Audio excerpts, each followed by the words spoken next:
when you're doing microscopy, sometimes the thing that you want to image is larger than the field of view that you can get at the appropriate magnification. So maybe you need to take like 4 images and put them in a grid and stitch them together, figure out where they overlap, stitch them together, and make a larger overall image. The issue with this is that because it's 4 different images, you sometimes wind up with some kind of ugliness at the stitching locations. Things don't quite line up properly. And here I've just made a grid of some of these images here.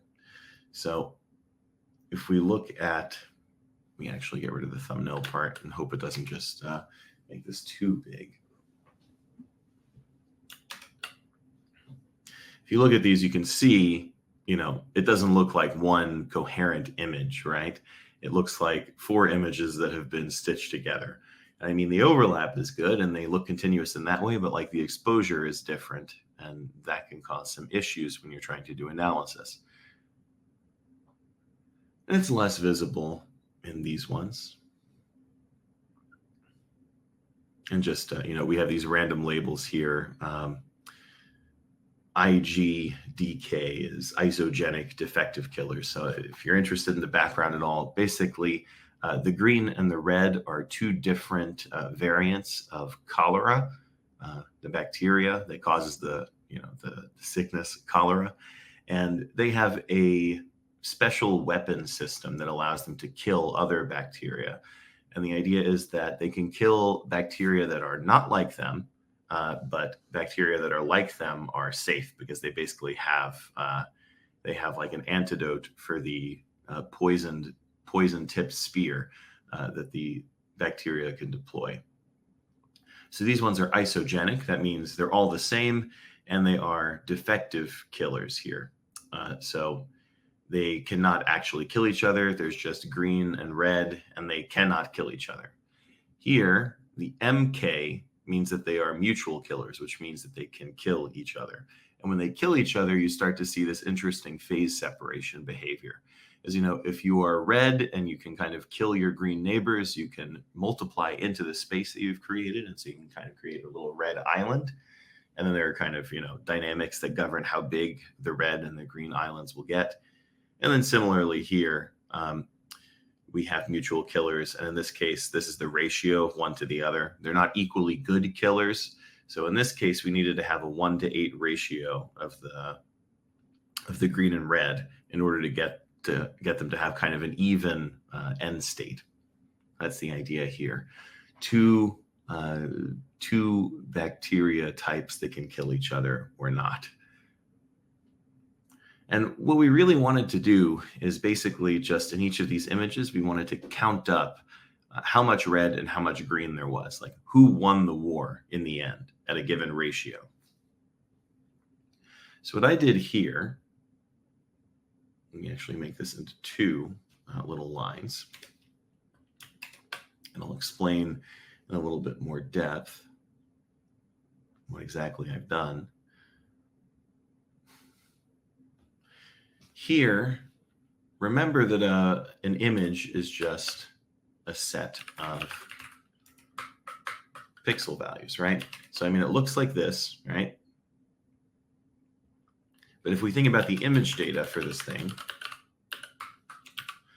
let's get the first 3 rows and the first 3 columns, the intersection of those things, so kind of the upper left corner. And let's put a matrix form on it. So these are the top left pixels here. In this case, you can see that there's a good amount of red, about half as much green, and then no blue. And here again, there's more red than green and basically no blue. And this kind of goes on and on and on. So in all of these pixels, it looks like the red strain of cholera is 1. There's more red than there is green. And that's just this upper corner right here, right in the corner. There's more red than green. If you look at like a larger and larger thing, you can kind of see how this goes. These are matrices. But if you just feed them back to image, you can see that it's just a little piece of the image. And what we are interested in, again, was just at each position, at each pixel, did the red or the green strain win? Which one managed to win that spot, so to speak? It's very, very common in bacteria. And of course, the reason that this evolves on the bacterial stage is, the same reason that you evolve kind of competition on a macroscopic stage. If you are trying to, evolve and survive, it makes sense to take over as much space as you can, at least kind of if you're a naive bacteria and you don't really have a sense of cooperation and mutual benefits. So what you do is you kill as many of your neighbors as you can so you can grow into their space. And then the more you grow, the more evolutionarily fit you are. So what I have done here is, in order to check that fitness, we want to look at each pixel and see whether the red or the green strain won. So what I have done is I've used a replacement rule. It's really actually pretty simple, but what I've done is I've gone to the image data of it.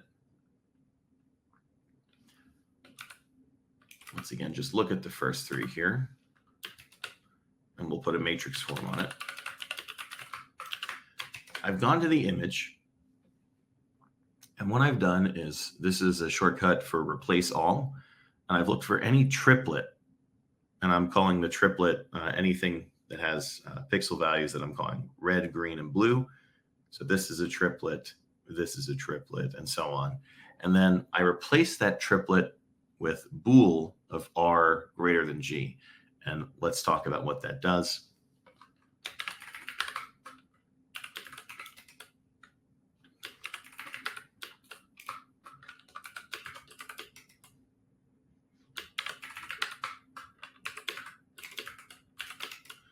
This is just a true or false function where if its argument is true, it returns 1. And if its argument is false, it returns 0. So basically, it's, if you were to just type this in Wolfram language, you get false. Bool converts a true to a 1, and it converts a false to a 0. So what I'm doing is I'm going and looking at the triplet of the subpixel values. And if there's more red than green, I'm going to consider that to be a 1. If there's not more red than green, I'm going to consider that to be a 0. Just a note on replacement rules, since we didn't really talk about these too much. Replacement rules let you do things like, we'll return to my favorite example of, say, let's make a 10 by 3 list here of random integers. What I can do with a replacement rule is I can do something like, let me say I have, look for any triplet, call the 3 things in the triplet A, B, and C. Let's go ahead and replace those with A plus B plus C. And now what I get is a new list where each triplet has been replaced by the sum of the 3 values in there. And here, this can really be any function at all. Really, this is just the same way a function works, just like when we see,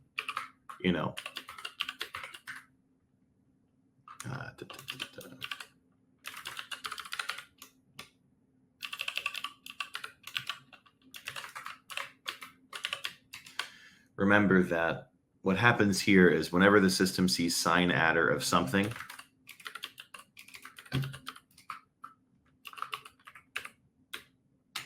it replaces the sign adder of something with sign of something plus something. That's what a function does. Here, we're looking at rand 10, and whenever we see a list of 3 things, we're going to call the 3 things A, B, and C, and we're going to replace that list with A plus B plus C. So we're just using the same idea of a replacement rule. And again, it could be anything. So I could instead replace this with like BA. I could replace each triplet with the reverse of the first 2 entries. And that's fine. I can do whatever I want in terms of the replacement rule. So here, what I'm doing is I'm looking at each triplet, and I'm just replacing the triplet with basically a 1 or a 0, depending on whether red or green won. And what that lets me do is that lets me get a matrix. Let me actually split this cell.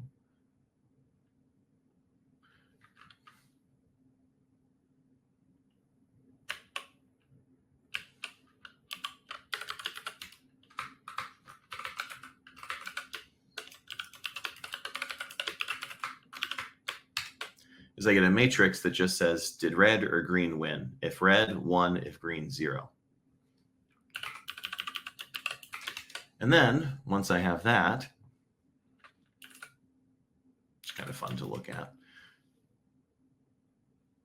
Once I have that, what I can do is I can use array plot, and I can use color rules to manually say, well, this only has 0s and it only has 1s. If I didn't use the color rules, I would just get this. But because I specifically said that a 1 should happen whenever red is greater than green in a particular pixel, I say that the color rule is that 1 is red, 0 is green. I'm going to take off the frame, and I'm not going to add any plot range padding. And here we can see the combination, or the comparison rather, of the initial image and my manually binarized image that I get just by swapping out the subpixels for 1s or 0s, depending on who won. And now that I have that, I can take that same exact operation, right? Which was get the image data, do a replacement rule where I take every pixel of RGB subpixels and I check whether red is greater than green. And then I say 1 if yes, 0 if no. And I can take that entire operation, make a pure function out of it, and then map it across my biofilm images, all of them, at once. So what I've done is I've done that same operation as above on all of my biofilm images. So if I were to look like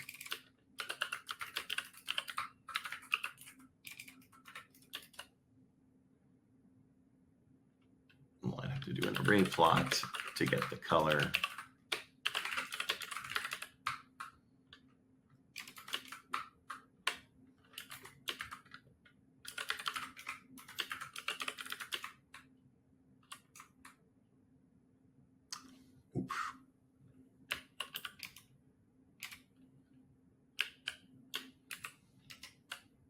So there's a randomly picked one. Here's another randomly picked one.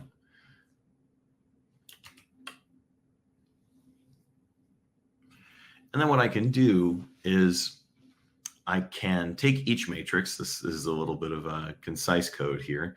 I can take each matrix, which is what's going to be fed to this, the binarized matrix, take the matrix, flatten it into just one big list of 1s and 0s. Then I'm going to count up the number of 1s and 0s. And then I'm going to sort it so that I get the counts of 0s followed by the counts of 1s. And then I make a pie chart where I see how much green and how much red was in each biofilm. And then I can just quickly, with those pie charts, I can visualize who won in each image. So just a quick look at what this code looks like here. Suppose I have this guy here. It's a big matrix.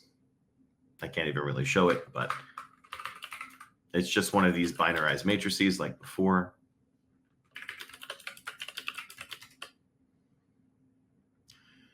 And what I do is I take this matrix and then I flatten it. Flatten gets rid of the structure, and now it's just one big list of 1s and 0s. It doesn't have any structure anymore. In other words, if you think about it as a matrix, it's just a big row or a big column. And then if I use counts, I can see the counts, the numbers of 1s and 0s. And then in an association, these first things are called keys, and these second things are called values. I always want to have the 0s first. What counts does is whatever it encounters first in the counts, it will just put first. So you can see here that 1 was the first thing found, and so that's the first thing counted. And then I can just use key sort here. And then if I have this, I'm ready to do a pie chart, 5149, and I can then add the colors and everything myself. And, you know, you could do a similar thing here where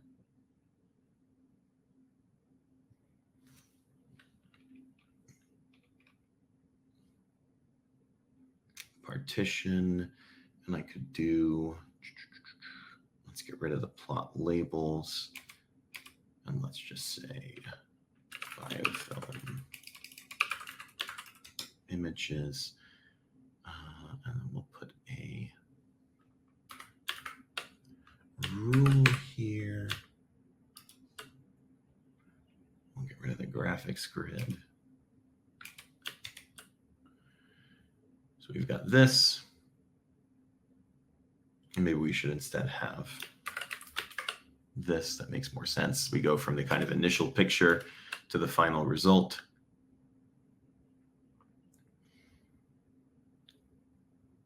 And we can kind of restructure this sort of thing in whatever way we like. So there's a 3. Let's just do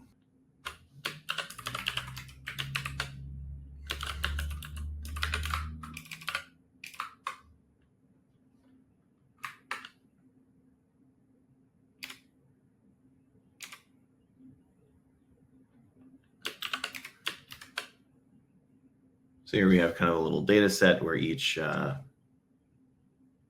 image corresponds to a measurement.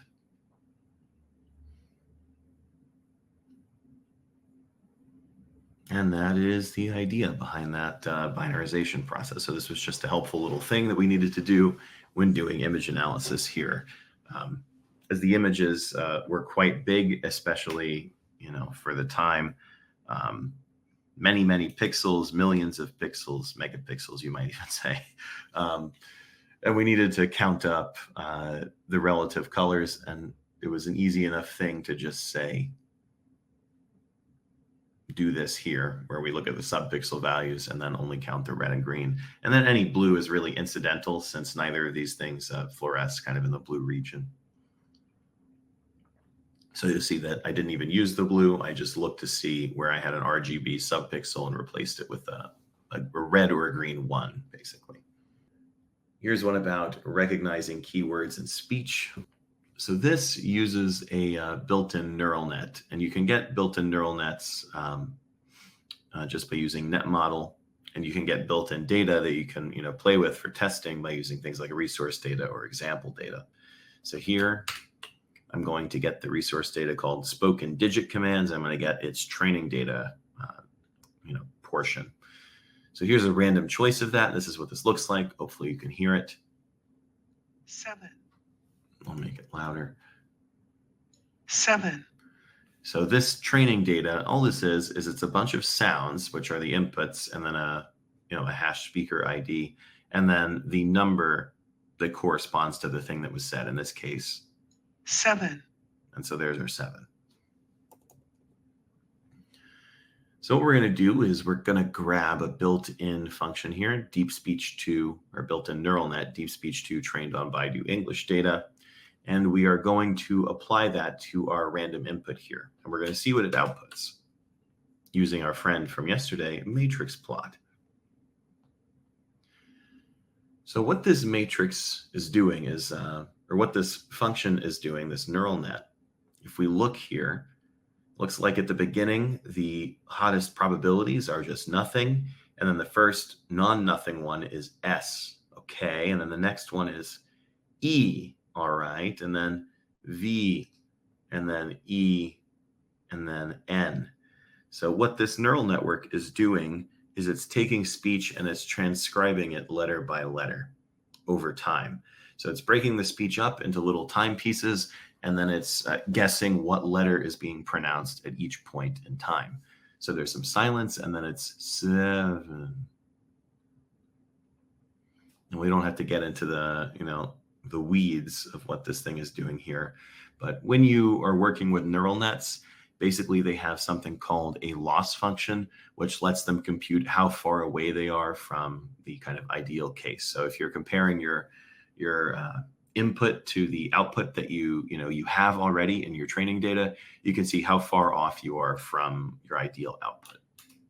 One of these possibilities is a CTC loss layer, and this is used for a lot of different things. And there are different types of loss that you might want to calculate, just like there are different types of distances you might want to calculate. Like maybe you're interested in like a regular Euclidean distance, or maybe you live in a city and you can only walk, north, south, east, west across blocks. And so when you talk about the distance from one place to another, it doesn't really make sense to like take an aerial view and look diagonally. You have to think about the streets you're crossing. Similarly here, depending on the particular use of the neural net, you might want a different loss layer.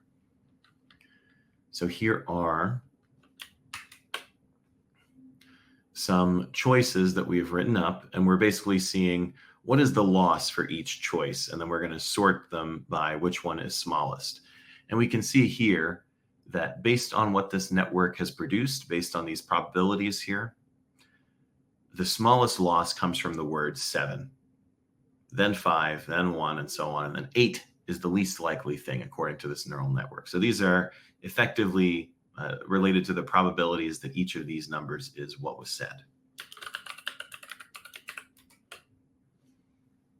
So we can see that 7 is much, much, much, much, much more probable than any of these other ones. And here, let's take a longer audio sample from example data. Right then, perfect timing. Right then, perfect timing. We are going to take our net model from before, the same one, and we're going to apply it on that last output. And what it says is, right then, perfect timing. So pretty good. Maybe this was trained on people speaking, American dialects of English, where right has a different vowel than in this person's dialect. Right then, perfect timing. And so here, again, we can use matrix plot to look at the probabilities of what's being said, and this correlates to this, but then we can also see the probabilities for all the letters over time. So here's a little note, just like above, we had choices in numbers, like 7, 8, 5, 0. Here we're going to have 3 different words, just perfect, then, and dog. And then by computing the CTC loss, like before, we can look at the probabilities, which are related to those losses via some negative exponential here, that each word is being said over time. And so you can see that in the beginning, none of them is too common, too likely. And then here, then is very, very common in the beginning part where he says right then. And then after right then, perfect is very, very likely. And then dog isn't really likely. I mean, you see it kind of moving around here, but you see that then has a probability of almost 1 here, and perfect has a probability of almost 1 here on the log scale, whereas dog has a probability at maximum of like 10 to the minus 11. It's pretty unlikely comparatively.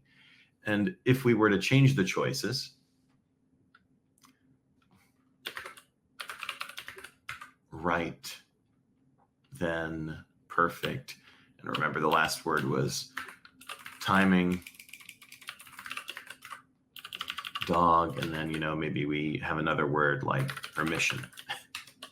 We can again compute the losses to get the likelihoods, and we get a little bit messy here, right? But let me change this. Legend should just be choices. What did I do?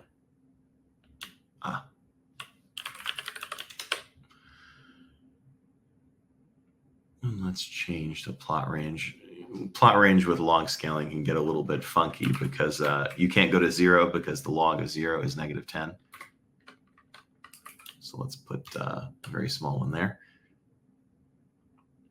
And you can see that right is the most probable thing initially, and then is the most probable thing, and then perfect, and then timing. And you can note that permission doesn't even have a a 10 to the minus 30 probability kind of along the way. And dog is unlikely as well.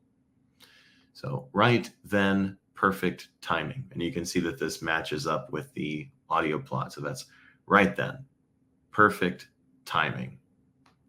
Here's a cute one about visualizing nuclear decay chains. And this is really just kind of a showcase of a nested graph. So we've seen so far, for example, that entities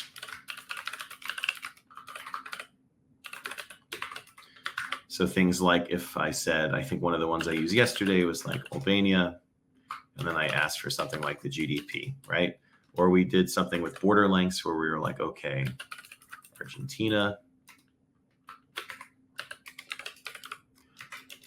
has border lengths of these on here. And I think there's a boundary length is what I wanted. So that's the boundary length around Argentina for some ruler that you want to use, because there's an issue when you try to talk about lengths of borders where it can be a little fractal. But so these built-in properties or built-in entities have properties associated with them is the idea, right? And so one of the possibilities is if you look at isotopes, we have a property called daughter nuclides. And so these are the things that can happen, the things that can be produced when uranium decays. So it can make thorium-231, mercury-207, lead-210, and lead-215. These are all decay products of uranium-235. And then missing variable is for like, we say that it's missing, but this thing can also produce all sorts of like little subatomic particles and weird little things. And so we account for that with just a missing variable. But in this case, we're kind of only interested in the actual isotopic decay elements here. So what we're going to do is we're going to delete the missing values. So if you just delete missing from this, the nice thing about having kind of a consistent way of talking about missing data is you can use things like delete missing to easily deal with it. And it does what it says on the box. It just deletes the missing value there. So what we're going to do is we're going to use nest graph, and then we'll kind of talk about the result here to see what happened. So we are going to take the function where we look at an input and we get its daughter nuclides, and then we delete any missing ones. We're going to start from uranium-235 and we're going to nest it twice. So what that looks like is this graph here. So uranium can decay to these things, and then these things can decay into these things, which, you know, the idea is you start from some starting point, in this case, U-235. And then you take a function here and you apply it to this thing. So again, if we started from uranium-235 and we got its daughter nuclides and we deleted the missing ones, it looks like this. You can represent this as a pure function like this. And then the idea is if you were to take this function again and apply it to all of the outputs here, we can see that we get this. So what's basically happening is we've got a rule that points an input to its daughter nuclides.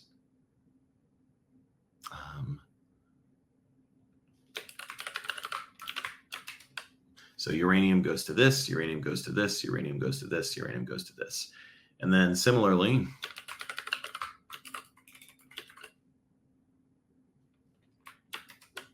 thorium goes to this and this, mercury goes to this, lead goes to these, and lead goes to this. And so that's what this is doing. It's just plotting these rules. Uranium goes to this one, and this one, and this one, and this one. This one goes to these two, and so on. And then it happens twice, 1, 2, because we specified a 2 in the nest graph. So there's a function, a starting point, a number of times to list it, and then we use vertex labels automatic to get the names from the entity values here.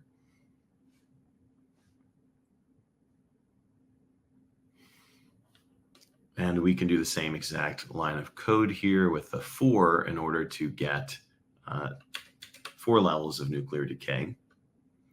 And you can see here that it starts to get a little bit more interesting because there starts to be some kind of cross-pollination almost, where uranium decays again to these 4 things, which then decay to these things. But then mercury can also decay to thallium, but so can protactinium, and so on, So multiple things can wind up at the same place. And the idea is, after you decay enough, where do you wind up? You always wind up at lead. Lead, lead, lead. And these are all stable products. There's no more nuclear decay to happen there. This is why, if you kind of look throughout the universe, stars that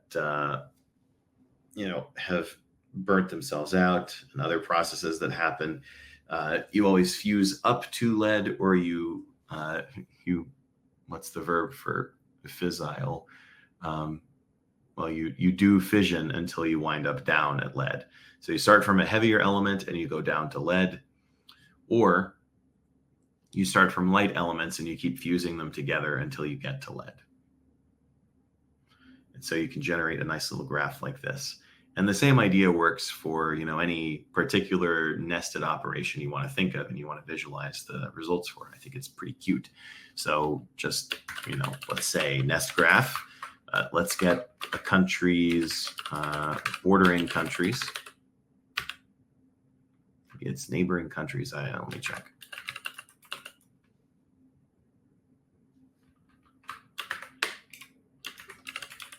It's bordering countries. Okay. That's going to be our function. We don't have to worry about any missing data there because the map is pretty well defined in some sense. Here we can start. Again, let's just start from Albania.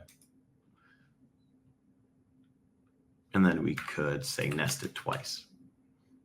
And let's put those plot labels, the vertex labels back on. So here's a little graph that shows the relationship of the borders of countries with Albania. And we could go one deeper, right? And see which countries border which countries by how many. So let's start with an image of a face. Here we go. We're going to grab the unguided volumetric regression net for 3D face reconstruction. What a name. Just grabbing this from the repository. Okay, we've got it. Whenever you have a net model in Wolfram Language, you can look at all the little pieces as much as you like. So this is a net chain, which has chains inside of it that we can look at. And this chain has a graph as part of it, and all sorts of stuff going on, multiple graphs. Remember, like I said, all these things ultimately boil down to some matrix multiplication and then fitting the parameters of the matrix. And if we simply apply the neural network to our face image, and then we wrap that in image 3D, it's going to net by itself. It's going to make, I doubt we'll be able to see this.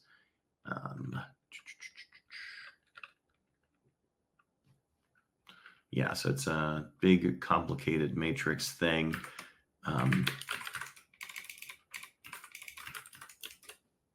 200 by 192 by 192 as the net, I think, suggests, or not yet. So it's 200 depth layers and then 192 by 192 pixels. So we'll kind of look at that in detail shortly. But now we can have this 3D image. It's very frightening 3D image.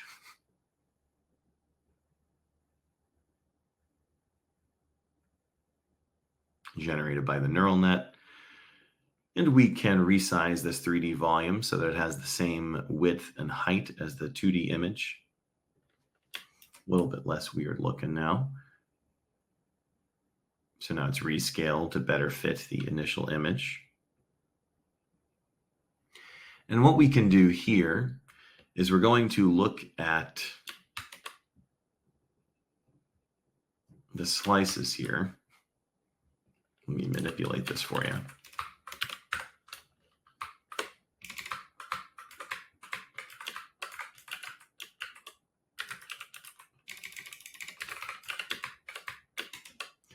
So if you kind of go through, this is each layer of the data. There's the nose. I'm sorry, why? Should it just be 105? Yeah, okay. So there's the kind of slices of the face. And what we're going to do is we're going to use set alpha channel to multiply the image of the face. So for example, what we could do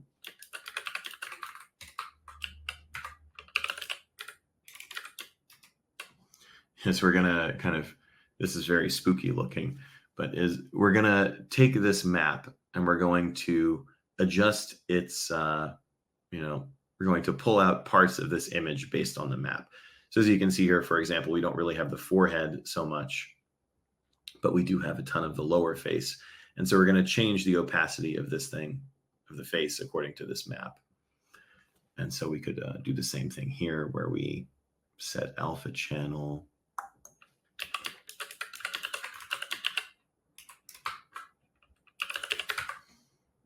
Really sorry, I should do this. I thought that looked a little bit weird, but I rolled with it. Not that.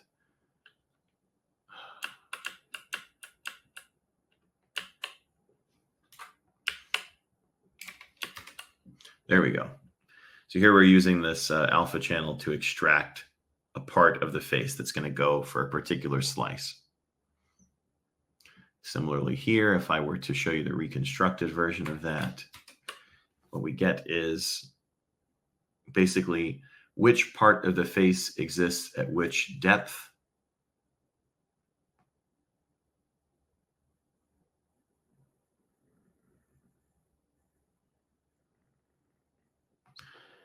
And so by setting this, we get all the colored slices here, like the slices in 3D of the face with the face mapped onto the slices. And here's just some of those throughout. And then if you just recombine those color slices into a 3D image,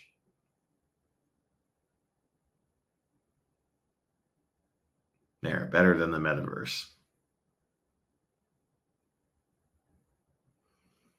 But that's just with a quick neural net application to an image.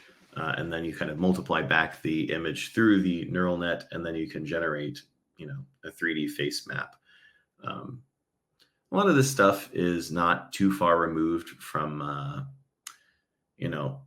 the segmentation methods that are used in like portrait mode on your phone, for example.